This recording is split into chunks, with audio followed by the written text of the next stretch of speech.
Hello, I'm Dave Flynn. And I'm Steve Lindauer. We'd like to welcome you back to our show, Scuttlebutt. Scuttlebutt. Thank This you. is this is our second time. We everybody lived through the first one, so that went really well. We had a lot of good things come out of our first show. We got a lot of good feedback from the community. I was, first of all, good morning, Colonel. Good morning, Steve. I was pleasantly surprised FCC did not come in and shut us down. And so we managed to keep the vulgarity to a minimum. And we desalinated any kind of conversation we had. And actually got some good information out to the And we community. did. We did. We had some good feedback. And we're gluttons for punishment. So we're going to try this again and try to do the best we can in terms of providing veterans and the community with what's going on in relative to veterans and in the military, people just getting out and how we can benefit the community.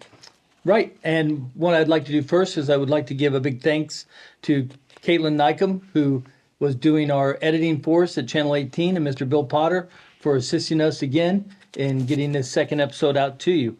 One of the big points we'd like people to remember is veteran suicide awareness. Historically, right now, as many as 22 veterans a week are taking their lives by suicide, Steve. And one is too many. And it's unfortunately, it's I don't know how we are relative to other countries, how we compare, but I've never, thank God, never experienced that in my entire family, any suicide. But I know a lot of people that have, and every one of them, every single one of them are tragic. And when you have veterans coming back after serving their country, sometimes doing and experiencing horrible things, it's a tough thing to come back to, and trying to get back into society after you've been trained to do things that aren't necessarily in a civil society. Let's say that.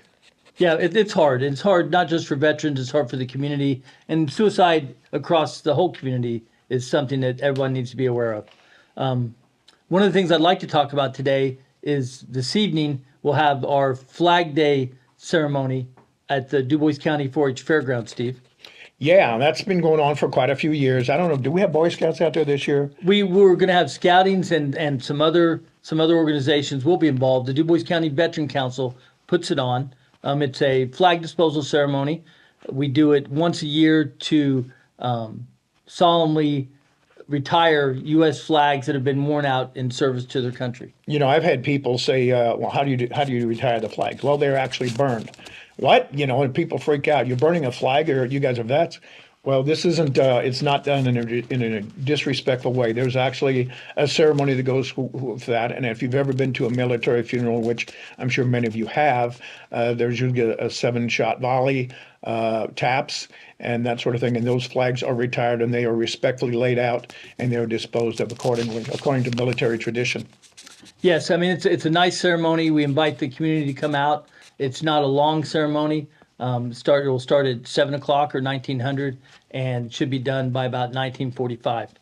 We welcome everybody who want to come out, and I know that's a weekend for those of you at 4-H Fairgrounds. If you're camping or something out there, take a few minutes, come out there and support the vets, and just see how that's done. Doesn't take a lot of time, and maybe come out and see us. Awesome. One of the next things I want to talk about next is Honor Flight of Southern Indiana. The next flight is scheduled for 5 October, this fall, 2024, where we're taking another approximately 86 veterans out of Evansville to Washington, D.C. This last one we had just about a month ago was a huge success. What was that, EVV 15 or 16? I'm not sure on the actual number. We'll probably get spanked on that. But you can go visit their website, and those of you who've never been to an honor flight or seen it, I'm sure you've probably seen little spots on TV and things. It's something that will stick with you for the rest of your lives if you can participate in that. If you would like to learn more about it, excuse me, honorflightsi.org. Go there, check it out, see some of the past activities, and then go from there. Well, that was a huge success. But speaking of successes, Steve, we also had an outstanding event at the OFS facility, Cool Springs, outside of Huntingburg, for the second time. Excuse me. Yes, we did. I'm proud to be able to support, and being a veterans advocate, I have hooked up with a group called NPLB Outdoors. For the website on that is NPLB Outdoors ORG. What that is a program to take veterans that are qualified veterans.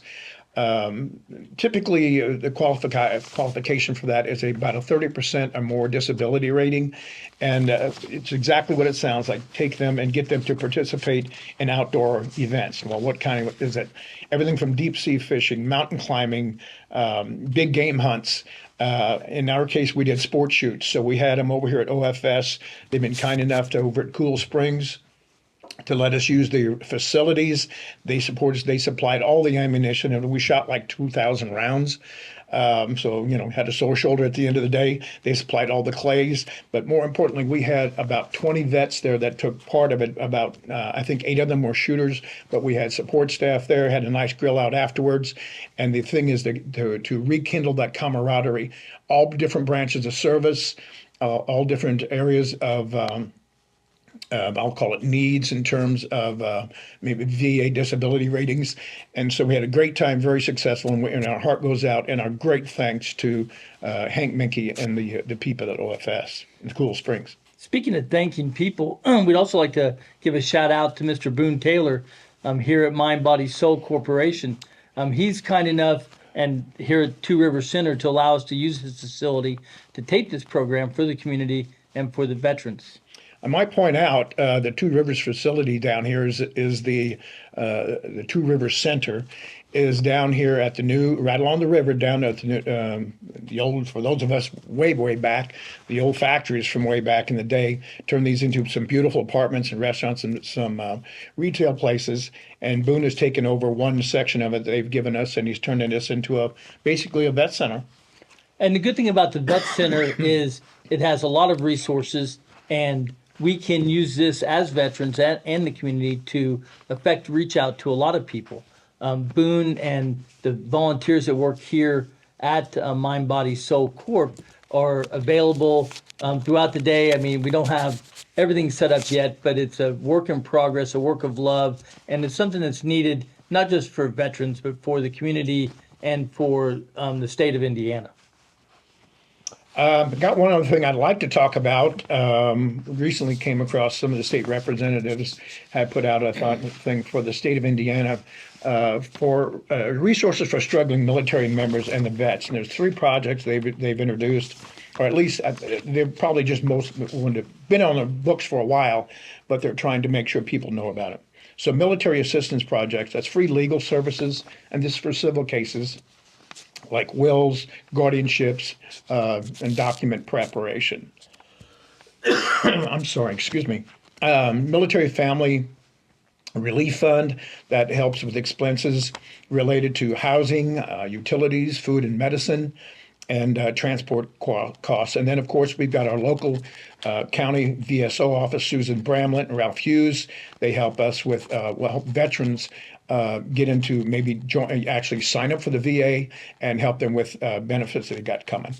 One of the other things that is going on right now is Nancy Epperly with the Jasper Chamber of Commerce is assisting the service officer in reaching out to businesses in Jasper and surrounding area to identify veteran-owned businesses and businesses that employ veterans, just so we can get a better feel of what the job opportunities and different types of help that veterans can provide businesses, in our county, in our cities in Dubois County. Yeah, one thing we're trying to do is make the county aware of, or make just the entire southern Indiana aware of the veterans-owned businesses. So for those of you who are veterans that own a business, maybe give us a jingle, give us kind of a heads up, and we'll be sure to mention you. And if you need help in that regard, let us know. And we want to kind of give you guys kudos for that. And we appreciate you hiring veterans. And the nice thing about that is we can cover some of that here. We do have limited time. Some of our upcoming shows, we will be doing a deeper dive into veteran suicide awareness, as well as talking with our Dubois County Veteran Service Officer and the president of the Dubois County Veteran Council. We look forward to getting you this information and working with you in the future here throughout our communities. Thanks. Keep in touch, watch us, and there'll be a lot more information coming up in future programs. Thank you.